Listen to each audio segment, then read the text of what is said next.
इश्क महबूब खुदा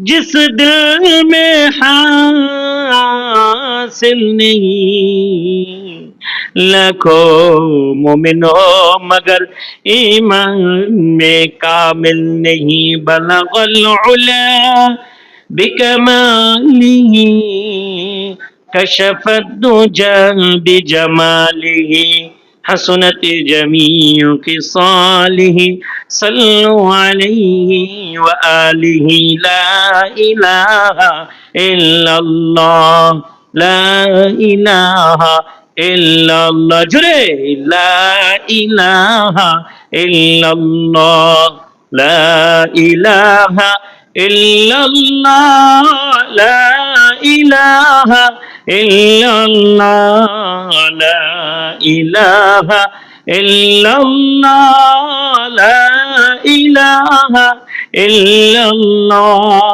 ला इलाहा इल्लल्लाह मुहम्मदुर रसूलुल्लाह सल्लल्लाहु अलैहि वसल्लम। रुखसान से बुर्का का जरा पर्दा उठा दो, लिल्लाही मुझे हुस्न खुदीदार दिखा दो, लिल्लाही मुझे हुस्न खुदीदार दिखा दो। मैं दूर हो मजबूर हो ये सैयद आलम, मैं दूर हो मजबूर हो ये सैयद आलम। पैसा हो मुझे शरबत दीदार पिला दो, पैसा हो मुझे शरबत दीदार पिला दो। जिन लोगों की कहलाते से हो को तेरे गली के, उन लोगों की दफ्तर में मेरा नाम लिखा दो, उन लोगों की दफ्तर में मेरा नाम लिखा दो। जोरे जोरे बोलें मरहबा, आरो जोरे बोलें मरहबा। মাদ্রাসা ওমর বিন খাত্তাব রাদিয়াল্লাহু তাআলা ইন্টারন্যাশনাল মাদ্রাসার ছাত্রদের পাগড়ি প্রদান উপলক্ষে আয়োজিত প্রথম বার্ষিক ওয়াজ ও দোয়ার মাহফিলের সদর সম্মানিত সভাপতি সাহেব হাফেজ মাওলানা কারি সাইফুল্লাহ সাহেব দামাত বরকাতুহুম সহ উপস্থিত দিগার উলামায়ে কিরাম, আমার সামনে উপবিষ্ট দিন দরদি তৌহিদি জনতা, পর্দার আড়ালে অবস্থানরত আমার আবেদা সালেহা জাহেদা মা বোনেরা, রব্বে করিমের দরবারে শুকরগুজার করছি যে মহান রব্বুল আলামিন আপনাদেরকে আমাকে এই বরকতময় মজলিসে জান্নাতের বাগানে পবিত্র শুক্রবার দিনের রজনীতে আমাদেরকে উপস্থিত হওয়ার তৌফিক দান করেছেন। এই জন্য সকলেই শুকরিয়া আদায় করি, বলি আলহামদুলিল্লাহ। আমাদেরকে সুস্থ রেখেছেন কে? আমাদেরকে বাঁচিয়ে রেখেছেন কে? আজকেও কিন্তু নারা দিছে, জানেননি? 3.6 আজকেও কিন্তু একটু নারা দিছে হালকা। এর কিছুদিন আগে একটু বড় নারা দিছিল, দিছে কি দেয় নাই? কথা বলে না, দিছে কি দেয় নাই? এই নারা দিয়েছেন কে? কি বুঝাতে চেয়েছেন? এটাই বুঝাতে চেয়েছেন যে যেই কোনো সময় কিন্তু নারা দিতে পারি। ক্ষমতার মালিককে, সবকিছুর মালিককে। এই দুনিয়ার মধ্যে আমাদের বাহাদুরির কিছু নেই। কিছু যদি আমরা করি, আল্লাহর জন্য কিছু যদি আমরা করতে পারি, এগুলোই থাকবে। আর যদি আল্লাহর জন্য কিছু না করি, নেক আমল, ঈমান এবং আমলে সালেহা যদি না করি, আল্লাহ তাআলার কাছে ধরা খেতে হবে। ধরা খাইলে কিন্তু জামিন নাই। কথা ঠিক না বেঠিক? ধরা খেলে কি নাই? জামিন নাই। আমি মুমিনদের কিছু বৈশিষ্ট্য এবং মাদ্রাসার গুরুত্বপূর্ণ বিষয় ব্যাপারে আমি কিছু কথা বলবো ইনশাআল্লাহ। আল্লাহ তাআলা কোরআনে কারীমের মধ্যে দেখেন, আমি একটু লোভী মানুষ। লোভী মানুষ বলতে কি বুঝেননি? আপনারা মনে করেন না যে টাকা পয়সার লোভ, না। আমি লোভী বলতে এরকম, প্রত্যেকটা মাহফিলকে আমি মনে করি এটাই জীবনের সর্বশেষ মাহফিল, এটাই আমার জীবনের সর্বশেষ লেকচার। আমি বয়ান শেষ করতে পারবো, কোনো গ্যারান্টি আছে? বাজান, আপনারা বয়ান শেষ পর্যন্ত থাকতে পারবেন, শুনতে পারবেন, তার কোনো গ্যারান্টি আছে? কোনো গ্যারান্টি নাই। সুতরাং আমাদেরকে মনে করতে হবে এটাই জীবনের সর্বশেষ মুহূর্ত, এটাই জীবনের সর্বশেষ মাহফিল। সুতরাং এখনো রাস্তাঘাটে দোকানপাতে যারা আছেন, মেহেরবানি করে চলে আসুন। প্রথম বার্ষিক মাহফিল হচ্ছে, দ্বিতীয় বার্ষিক মাহফিল যদি এখানে মাদ্রাসা থাকে, এমনও হতে পারে আমাদের মধ্য থেকে কেউ দুনিয়া থেকে চলে যাব, পাবো না। হতে পারে কি পারে না? পারে কি পারে না? এই অল্প সময়ের ভিতরে আল্লাহর বান্দা হাফেজ মাওলানা আব্দুল গাফফার সাহেব, সেই অল্প সময়ের ভিতরে আপনারা দেখেছেন, ফলাফল দেখেছেন, যেগুলো অনেক সময় বছর কি বছর পার হয়ে গেলেও হয় না, সেই অল্প কয়েক মাসের ব্যবধানে উনি এতগুলো ছাত্রকে মেহনত করে, অনেক বেশি মেহনত করে ছাত্রদেরকে আগাইছেন। তারপরে এত সুন্দর একটা বাগান, এত সুন্দর একটা আয়োজন উপহার আপনাদেরকে দিয়েছেন। এটা আপনাদের সমর্থন, আপনাদের দোয়া, আপনাদের ফিকির এবং ওনার চেষ্টার বদলতেই সম্ভব হয়েছে, নচেত সম্ভব হতো না। কথা ঠিক কিনা? মোহতারাম হাজিরিন, আমরা অল্প সময় কথা বলবো, খুব গুরুত্বপূর্ণ কথা আমরা মনোযোগ সহকারে শুনবো, কোরআনের কথা। আমি আপনাদের খিদমতে অনেকগুলো আয়াতে কারিমা তিলাওয়াত করেছি। আমি জানি সবগুলা শেষ করতে পারবো না, তাও পড়লাম আর কি, দেখি কতটুকু পড়া যায়। আপনারা যতক্ষণ থাকবেন আমি আছি, ইনশাআল্লাহ আপনারা যতক্ষণ থাকবেন আমি আছি।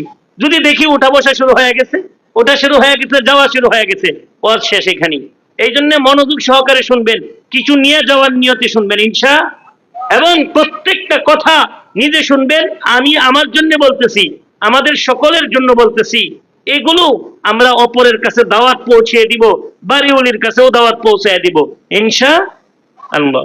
আমি যে আয়াতি কারিমা তিলাওয়াত করেছি, 1 নম্বর আয়াতি কারিমা, 9 নম্বর পারার 16 নম্বর পৃষ্ঠার 2 নম্বর আয়াত, সূরাতুল আনফালের 2 নম্বর আয়াত। আল্লাহ বলেন, ইন্নামাল মুমিনুনা আল্লাযীনা ইযা যুকিরাল্লাহ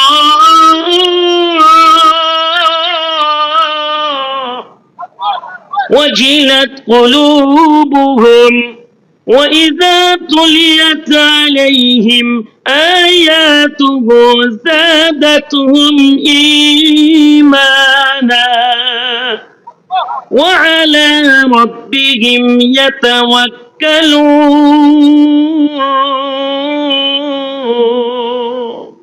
আল্লাহ পাক রব্বুল আলামিন বলেন, ইন্নামাল মুমিনুনা আল্লাযীনা ইযা যুকিরাল্লাহ ওয়াজিলাত কুলুবুহুম। মুমিনের কিছু বৈশিষ্ট্য আলোচনা করতেছে। দেখি আমরা এই মুমিনের বৈশিষ্ট্যের ভিতরে, মুসলমান হিসাবে, মুমিন হিসাবে আমরা এই বৈশিষ্ট্যের ভিতরে আছি কি নাই একটু মুযাকারা করি। আল্লাহ বলেন, মুমিনের 1 নম্বর বৈশিষ্ট্য হবে ইন্নামাল মুমিনুনা আল্লাযীনা ইযা যুকিরাল্লাহ। মুমিনের 1 নম্বর বৈশিষ্ট্য হবে, মুমিন যখন আল্লাহর জিকির করবে, মুমিন যখন আল্লাহর কথা শুনবে, সেটা কোরআনের কথা হতে পারে, অথবা কোরআনের ওয়াজও হতে পারে, অথবা কোরআন তিলাওয়াতও হতে পারে। যখন তারা আল্লাহর কথা শুনবে, ইযা যুকিরাল্লাহ ওয়াজিলাত কুলুবুহুম, মুমিন যখন আল্লাহর কথা শুনবে, আল্লাহর কথা শোনার সাথে সাথে ওয়াজিলাত কুলুবুহুম, তাদের অন্তরটা কেঁপে উঠবে। 1 নম্বর মুমিনের গুণ, যখন তারা আল্লাহর কথা শুনবে, শোনার সাথে সাথে ভিতরটা কেঁপে উঠবে। কথার কথা, আপনাদের এলাকার মধ্যে মনে করেন বড় একটা সন্ত্রাস আছে, খুব খারাপ লোক, সে মানুষকে কাছে পাইলেই জুলুম করে, নির্যাতন করে, এরকম মারামারি কাটাকাটি করে। এমন ব্যক্তির কথা যদি কেউ শুনে, এই শুনছো অমুক ডাকাত কিন্তু তোমাদের এলাকায় ঢুকতেছে, ভিতর কাঁপে কিনা? এই কাঁপে কিনা? যেমন ডাকাতকে ভয় পায় ভিতর কাঁপে, তার চেয়েও বেশি কাঁপতে হবে মালিকের কথা শোনার পরে। আর মালিকের কথা শুনে ভিতরটা কেঁপে ভয়ে গুনাহ থেকে বাঁচতে হবে। এখন শুধু ভয়ই পাইছে, কিন্তু গুনাহ থেকে বাঁচে নাই। গত শুক্রবারের বয়ানে আমি বলতেছিলাম, হ্যাঁ আমি তো উত্তরাতে ওখানে থাকি, শুক্রবারের বয়ানে বলতেছিলাম, মুসল্লিরা এসে বলতে হুজুর খুব ভয় পাইছে, খুব ভয় পাইছে। কিন্তু ভয় পাইছে ঠিকই, ভয় পাইছেন ভালো কথা, তারপরে প্রত্যেক ওয়াক্তে মুসল্লি না বাড়বো, ওই ভয়ে তো মুসল্লি তো আর নেই। তাহলে এটা কেমন ভয় পাইলেন? এই ভয় ভয় না, এই ভয় কি না? ভয় না। এই পরিমাণ মুসল্লি হইতো, একই পরিমাণ মুসল্লি ফজরের নামাজে হইতো। কথা ঠিক কিনা? তার মানে প্রকৃত ভয় পায় না, আল্লাহকে প্রকৃত ভয় পায় না। মুমিনের 1 নম্বর বৈশিষ্ট্য হবে যে তারা আল্লাহর কথা শুনে তাদের দিল কেঁপে উঠবে। وَإِذَا تُلِيَتْ عَلَيْهِمْ آيَاتُهُ زَادَتْهُمْ إِيمَانًا। 2 নম্বর বৈশিষ্ট্য হচ্ছে, যখন তাদের সামনে কোরআন তিলাওয়াত করা হবে, যখন তাদের কাছে কোরআন তিলাওয়াত করা হবে, জাদাতুহুম ঈমানা, তাদের ঈমান বৃদ্ধি পাবে। 2 নম্বর, যখন তাদের সামনে কোরআন তিলাওয়াত করা হবে, সেটা মাদ্রাসায় হোক, সেটা মাহফিলে হোক, যেখানে কোরআন তিলাওয়াত তারা শুনবে, তাদের ঈমান কি পেতে থাকবে? বৃদ্ধি পেতে থাকবে। ওই যে কিছুক্ষণ আগে এই যে মাদ্রাসার যে বাড়িওয়ালা এখানে আসলে বলতেছে যাতে খেদমত করতে তো পারি না, যাতে করতে পারি দোয়া করি, দোয়া চাইল। মাশাআল্লাহ, আল্লাহ তাআলা ওই কাকাকে আরো বেশি খেদমত করার তৌফিক দান করুক, বলেন আমিন। আরো জোরে বলেন আমিন। ওয়ালা রাব্বিহিম ইয়াতাওয়াক্কালুন। মুমিনের 3 নাম্বার বৈশিষ্ট্য হলো মুমিন সব সময় ভরসা করবে কার উপর? আল্লাহ তাআলার উপর ভরসা করবে। ওয়ালা রাব্বিহিম ইয়াতাওয়াক্কালুন, মুমিন সব সময় ভরসা করবে আল্লাহ তাআলার উপর। কিন্তু বর্তমান সমস্যা হচ্ছে আল্লাহ তাআলার উপর ভরসা করে না। দোকানটা যদি না থাকতো তাহলে কেমনে চলতাম? ওরে আল্লাহর উপর ভরসা রইছে, কথা বলেন। কয় যদি 4টা-5টা রুম যদি ভাড়া না দিতাম তাহলে কেমনে চলতাম? তাহলে আল্লাহর উপর ভরসা রয়েছে নাকি রুমের উপরে চলে গেছে? তো ছেলেটা যদি বিদেশ না থাকতো তাহলে কেমনে চলতাম? তাহলে আল্লাহর উপর ভরসা নাকি ছেলের উপর? আরে এই লোকগুলাকে আমার ভাষা বুঝতেছে না। আপনাকে আমার ভাষা বুঝতেছেন? আপনাদের চিন্তা ক্ষেত্র হইলো হুজুর, হ্যাঁ হুজুরে কি বক্তা আনছে? বক্তা তো হইলো এরকম হবে, কানের টান দিয়া পড়ে থাকবে, এরকম না বক্তা হবে কি বলে না বলে এইরকম। এইগুলো কোনো ওয়াজ হইলো নাকি? ওয়াজ হইলো কানের মধ্যে ধরে টান দিয়ে পড়ে থাকবে, বাস। আসমানের উপরের ওয়াজ, জমিনের নিচের ওয়াজ। আর জমিনের মধ্যে যত আকাম কুকাম হয় এগুলা নিয়ে কথা বলার লোক বর্তমানে খুবই কম আছে, কথা ঠিক না? মুসলমান ভাইয়েরা আমার, ওয়ালা রাব্বিহিম ইয়াতাওয়াক্কালুন, মুমিন সব সময় ভরসা করবে আল্লাহর উপর। চাকরির উপর কোনো ভরসা করবে না, ছেলে বিদেশ থেকে তার উপর কোনো ভরসা করবে না, দোকান আছে দোকানের উপর কোনো ভরসা করবে না। ভরসা করতে হবে আল্লাহ তাআলার উপর, তাহলেই প্রকৃতপক্ষে সে মুমিন, কথা ঠিক কিনা? আল্লাযীনা ইউকিমুনাস সালাত, 4 নাম্বার বৈশিষ্ট্য হলো আল্লাযীনা ইউকিমুনাস সালাত। 4 নাম্বার বৈশিষ্ট্য, মুমিন 5 ওয়াক্ত নামাজ ইহতিমামের সাথে আদায় করবে, এটা মুমিনের বৈশিষ্ট্য হবে। وينفقون الذين يقيمون الصلاة ومما رزقناهم ينفقون। 5 নাম্বার হচ্ছে মুমিন তাকে আল্লাহ যে সম্পত্তি দিয়েছে সেই সম্পত্তি থেকে আল্লাহর রাস্তায়, আল্লাহ তাআলার রাস্তায়, মসজিদে মাদ্রাসায় তারা দান করবে, এটা মুমিনের 5 নাম্বার বৈশিষ্ট্য হবে। তাহলে 1 নাম্বার বৈশিষ্ট্য, মুমিন আল্লাহর কথা শোনার সাথে সাথে তার দিল কেঁপে উঠবে।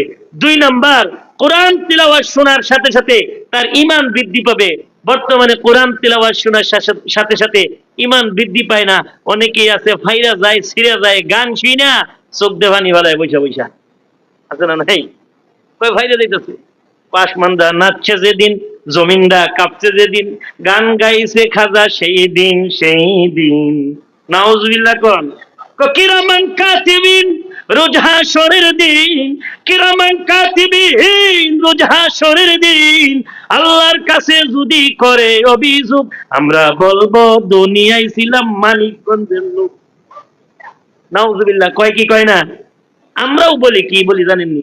কিরামান কাতিবিন, তোরে পাইবে যেদিন, কিরামান কাতিবিন পাইবে যেদিন, তোরা যারা ছিলে মানিকগঞ্জের লোক তোদের জুতা মাইরা কইব জাহান্নামে ঢুক, কথা ঠিক কিনা? জুতা মাইরা বলবো কি? ফেরেশতারা জুতা মাইরা বলবে জাহান্নামে ঢুক। সাবধান, গান বাদ্য এগুলা আল জারসু মাজারিরুশ শাইতান, বাদ্যযন্ত্র হচ্ছে শয়তানের বাঁশি। এই জাতীয় বাদ্যযন্ত্র, গান বাজনা থেকে আমাদেরকে দূরে থাকতে হবে। আল্লাহ হেফাজত করুক, বলেন আমিন। আর জোরে বলেন আমিন। মুমিন এই গুণাবলী অর্জন করবে যারা সব সময় কি করবে? আল্লাহর উপর ভরসা করবে। কোরআন তেলাওয়াত শুনে